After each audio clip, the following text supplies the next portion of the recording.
Bismillahirrahmanirrahim. Assalamualaikum warahmatullahi wabarakatuh. Waalaikumsalam warahmatullahi wabarakatuh. Bagaimana kabarnya anak-anak? Alhamdulillah, luar biasa. Allahu Akbar. Alhamdulillah. Setiap saya masuk ke kelas ini, saya itu selalu bangga. Salah satu hal yang menyebabkan saya itu bangga karena apa? Meskipun kita itu belajar di siang hari di dengan suasana yang panas seperti ini, tetapi semangat kita itu masih ada. Baiklah, sebelum belajar kita terlebih dahulu berdoa. Ades, silahkan berdoa. Bersiap, berdoa dimulai. Amin ya rabbal alamin. Mudah-mudahan nantinya apa yang kita pelajari ilmunya itu barokah dan bermanfaat bagi kita. Baiklah anak-anak, minggu kemarin kita belajar tentang apa coba? Minggu kemarin tentang apa? Ruang dan interaksi antar ruang. Ruang dan interaksi antar ruang lah. Untuk minggu kedua ini, untuk pertemuan kedua ini, kita itu akan membahas potensi sumber daya alam Indonesia.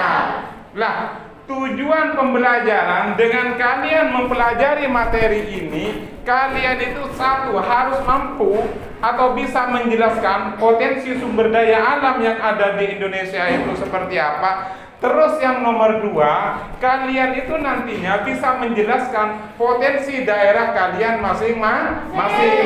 Di sini. Oke, sebelum materi kita lanjutkan terlebih Pak Irwan akan menunjukkan beberapa gambar kepada kalian. Yang pertama, ini gambar apa? Hutan ya. Hutan dan pemanfaatan hutan. Terus yang nomor dua, Batu bara. Batu bara. Sebelumnya ada yang tahu enggak batu bara itu seperti apa? Tidak tahu. Oke, Pak Irwan akan menunjukkan batu bara kepada kalian. Berikan kepada teman-teman. Ini bisa satu bangku satu ya.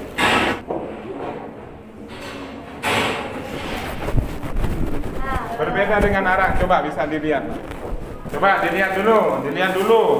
Mumpung ada kesempatan dilihat dulu. Oke.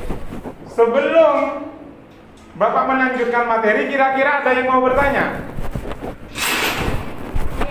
Apa? Dari batu bara termasuk sumber daya alam Indonesia, Pak. Ada pertanyaan bagus ini dari Mbak Faik.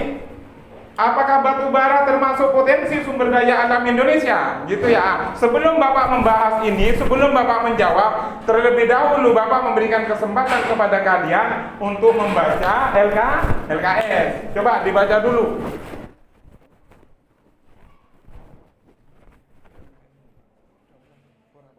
Ayo baca dulu tentang potensi sumber daya alam Indonesia. Coba dibaca. Hari ini masuk semua ya? Masuk. Alhamdulillah. Oke, sudah. Nah, di LKS kan dijelaskan bahwasanya sumber daya alam adalah segala sesuatu yang berasal dari alam yang dapat digunakan untuk memenuhi kebutuhan hidup manusia. Nah, kembali ke pertanyaan Mbak Faik tadi ya. Pertanyaan dari Faikotul. Nah, berarti sumber daya apa? Batu bara itu termasuk sumber daya alam potensi sumber daya alam atau tidak? Coba kamu. Termasuk potensi sumber daya alam atau tidak? Batu bara termasuk potensi sumber daya alam karena batu bara digunakan untuk pembangkit listrik. Untuk pembangkit listrik, paham ya? Lah, siapa coba yang tahu bahan terbentuknya batu bara? Faik, coba. Dari apa coba? Batu bara itu terbentuk dari apa? Tumbuh-tumbuhan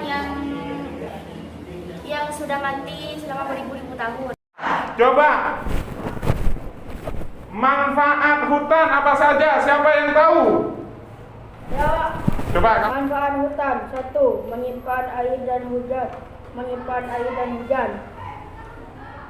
Terus? 2. Tempat hidup berat dan fauna. 3. Mencegah terjadinya erosi. 4. Menghasilkan oksigen dan sumber kehidupan manusia.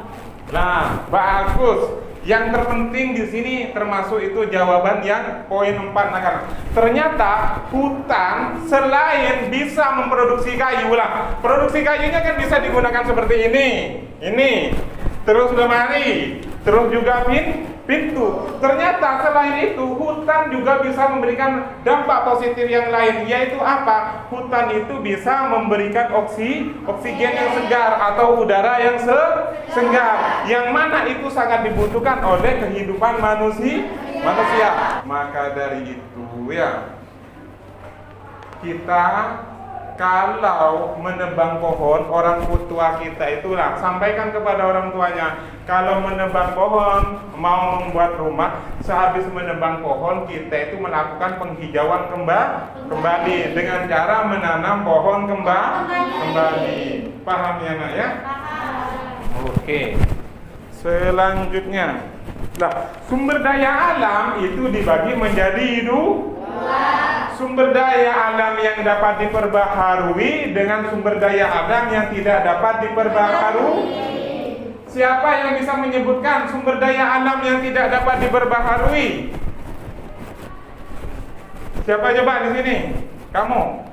Contohnya sumber daya alam yang tidak dapat diperbaharui apa? Batu bara. Hah? Batu bara. Batu bara. Apa lagi? Lah, emas ini termasuk potensi sumber daya alam yang tidak dapat diperbaharui, nah ya. BBM itu pun merupakan sumber daya alam yang tidak dapat diperbaharui. Selanjutnya, sumber daya alam yang dapat diperbaharui apa?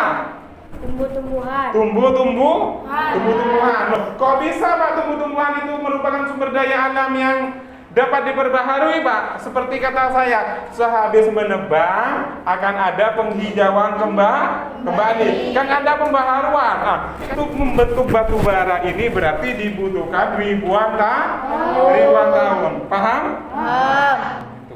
Makanya kita itu harus bijak dalam menggunakan potensi sumber daya alam. Contoh, bijaknya bagaimana? Seumpama kipas angin tidak dipakai, maka sikap kita itu harus bagaimana? Diapakan? Seumpama sudah dipakai, kita mau keluar, diapakan ini berarti? Dimatikan. Kemarin di kelas 11 sempat ada yang bertanya kepada saya, Pak, kenapa Pak? Indonesia itu Pak potensi alamnya itu kok luar biasa Pak? Yang menyebabkan itu semua ada 3 faktor. Nah, ada 3 faktor yang menyebabkan potensi alam Indonesia itu cukup melimpah. Faktor yang pertama itu adalah faktor geologis. Siapa yang tahu coba? Yang kan sudah baca tadi, faktor geologis itu apa? Di faktor geologis itu kan dijelaskan bahwasanya Indonesia itu terletak di antara 3 lempeng. Coba siapa yang tahu lempeng apa saja? Coba. Siapa namanya? Fatim. Coba apa? 1. Eurasia, 2. Pasifik, 3. Indo-Australia. Indo-Australia lah. Karena Indonesia itu terletak dari ketiga lempeng itu. Jadi di bawah yang kita injak ini ada 3 lempeng. Yang pertama lempeng apa? Eurasia. Yang nomor 2 lempeng Pasifik. Yang nomor 3 lempeng Indo-Australia. Selanjutnya, yang menyebabkan potensi alam itu karena adanya faktor iklim. Ya, faktor Coba, Indonesia beriklim apa? Tropis. Baik. Selanjutnya, geomorfologi. Nah, wilayah Indonesia ini karena terdiri dari 3, yaitu pesisir, dataran rendah dan dataran tinggi, sehingga ini menyebabkan apa? Pola persebaran potensi alam setiap daerah itu berbeda. Baik. Sebentar. Ada yang ditanyakan? Kalau tidak ada yang ditanyakan, nanti Pak Irwan mau ngasih LKPD kepada kalian ya, lembar kerja peserta didik. Nanti kalian di kelas ini silahkan buat kelompok yang mana kelompok itu terdiri dari 4 orang ya. Sebelumnya Pak Irwan mau tanya, ini kan di sini kan berasal dari 2 daerah ya, Desa Gelagah dan Desa Alas Tengah. Nah, namun didominasi oleh orang dari Alas Tengah. Oke, coba yang dari Desa Gelagah siapa saja? Oke, berarti ini sudah jadikan satu kelompok, ini satu kelompok, yang ini satu kelompok, ini satu kelompok, yang ini satu kelompok. Berarti nanti saling memberikan informasi. Paham ya nak ya? Coba, sini berikan ke teman-temannya. Ini. Berikan satu kelompok satu. Coba. Oke, terima kasih. LKPD itu ada tiga tabel ya. Ada 3 tabel. Tabel yang pertama di sini. Kalian nanti di tabel yang pertama itu, di tabel yang pertama coba dilihat. Tabel yang pertama coba dilihat. Tabel yang pertama dilihatlah. Di sana ada nama daerah atau provinsi lah. Kalian menyebutkan seumpama daerah Jawa Timur, potensi sumber daya alamnya apa saja ya? Seumpama Kalimantan, potensi sumber daya alamnya apa saja? Papua, sumber daya alamnya apa saja? Sumatera, sumber daya alamnya apa saja lah disebutkan. Setelah itu potensi alam. Nah, untuk tabel yang kedua ini kalian mencari sendiri ya. Tidak ada di buku, tidak ada. Untuk potensi alam Desa Alas Tengah, kalian kan sudah tahu yang Desa Alas Tengah, potensi alamnya apa saja disebutkan ya. Terus yang nomor 2, tabel yang ketiga, potensi alam Desa Gelagah. Oke, sekarang dikerjakan. Ya, kerjakan sudah. Bagus.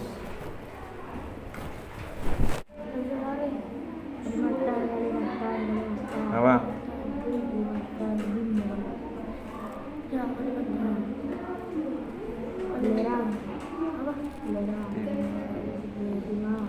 Coba Kalimantan Timah, tulis di sini Kalimantan.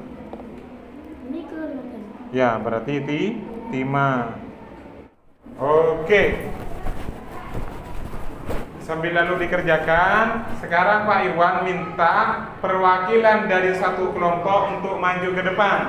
Coba, siapa yang siap untuk maju ke depan? Coba kamu sini. Yuk, kita kasih tepuk tangan dulu.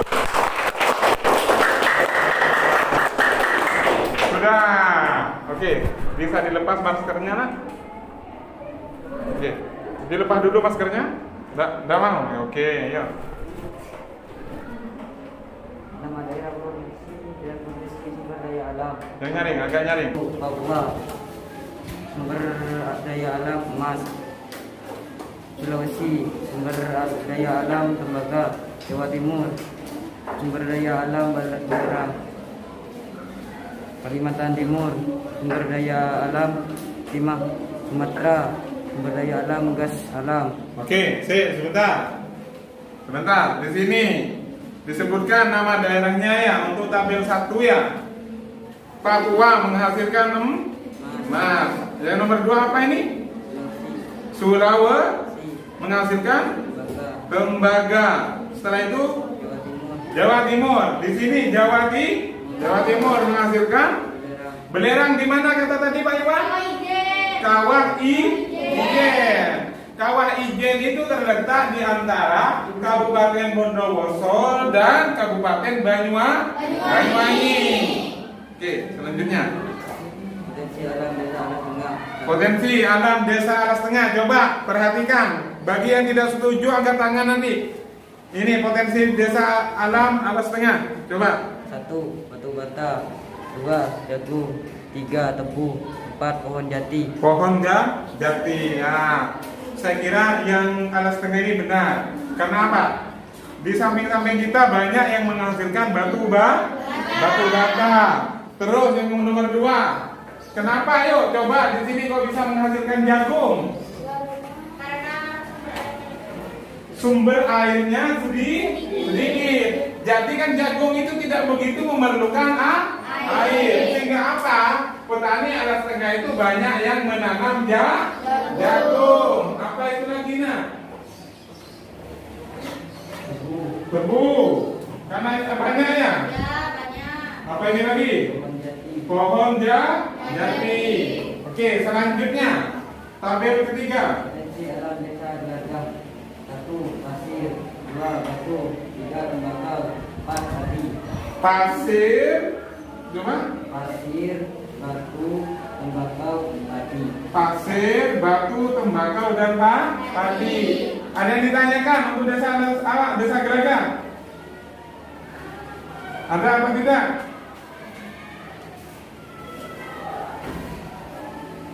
Ada apa tidak? Saya kira ada. Coba. Apa yang mau ditanyakan?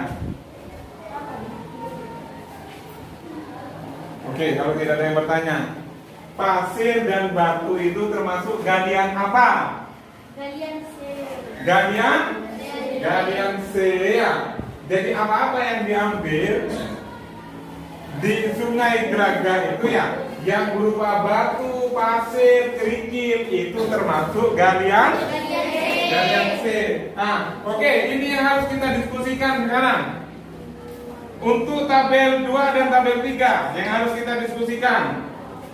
Berdasarkan hasil analisis di atas, apa kira-kira yang menyebabkan kedua desa tersebut memiliki potensi alam yang berbeda? Karena apa? Karena struktur alamnya berbeda. Nah, ini kelompok 2 mengatakan karena struktur alamnya berbeda. Setuju atau tidak? Setuju. Selanjutnya, Bagaimana cara kedua desa tersebut memenuhi setiap kebutuhan yang tidak mampu dihasilkan sendiri?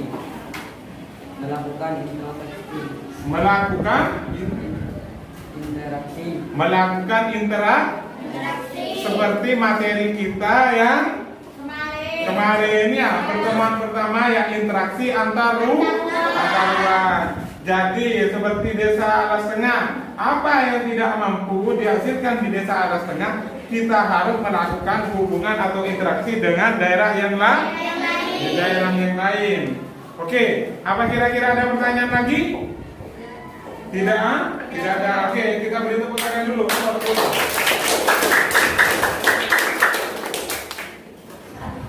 Pak Irwan meminta kepada kalian, siapa kira-kira yang bisa menyimpulkan materi untuk hari ini itu apa? Coba, siapa yang bisa menyimpulkan? Coba, siapa namanya? Iva. Coba Mbak Iva. Potensi sumber daya alam. Sumber daya alam SDA adalah segala sesuatu yang berasal dari alam yang dapat digunakan untuk memenuhi kebutuhan hidup manusia. Macam-macam sumber daya alam menurut bentuknya. 1.